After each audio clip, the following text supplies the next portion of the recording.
the football season, Bill. Good morning. How are you? Doing great, guys. Recharged, ready to go. Hell yeah, man. All right, so LSU got great news earlier this week. Tell me where you were when you heard Pickett was coming to LSU, and at what point did you think that was going to happen at any point during the lead up?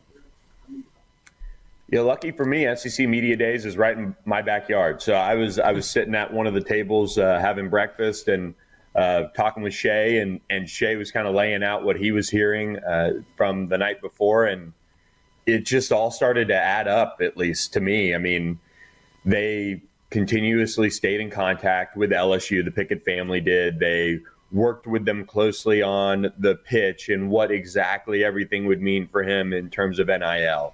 Corey Raymond pulled out all the stops that he has for a prospect to land DJ Pickett. And Corey and DJ Pickett, I mean, have a great relationship. That's something that we knew right from the jump when Corey got back to LSU. One of his top targets, well, the top target, became DJ Pickett. And right away, Corey Raymond went down and saw him when he could. They got him on campus as soon as they could. And all that momentum started to build. And throughout the spring, LSU was in good shape. And Oregon and Miami were in there. Georgia was in there at one point. There was always a belief, though, that he was going to go out of state. That was kind of why Corey Raymond couldn't get much traction at Florida, which is really right in DJ's backyard. But Miami has some family ties. Oregon made an aggressive push for him. But really what Shay and I were talking about as he was covering it as well was, Corey Raymond. I mean, that was the big piece for him, and that's what really pushed it over the top. Of course, NIL is going to be a big factor when you're talking about a 5-star plus prospect, number one overall cornerback in the country. And so that was a piece for him as well.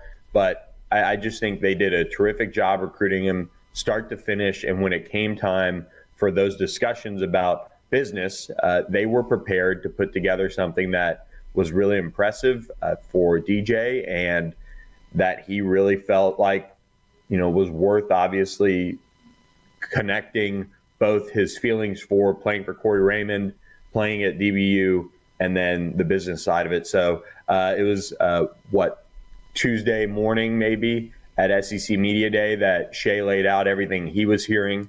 And that was when it all added up for me that LSU was in a great spot, and all of the buzz around Miami and Oregon was probably unfounded unless LSU was really getting taken for quite the ride. And the Pickett family would have been wasting a bunch of their time because they were on the phone with LSU. It seemed like 8 hours a day. Tell me about this NIL revamp that you talk about. How does this come about? I know Austin Thomas was brought aboard in the last year. What has he meant to this process?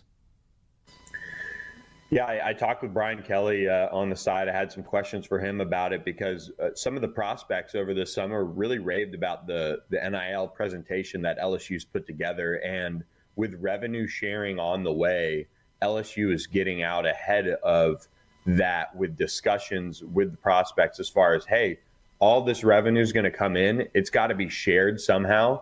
Here's how it can be shared, and here's how you can really maximize it for yourself. And as BK told me, not just throwing money at kids, but that piece with the revenue sharing on top of local businesses that do support LSU and their players, and how it's just more than a bag, for lack of a better term. And so that's really what BK kind of impressed upon me, and Austin Thomas was a huge piece to this.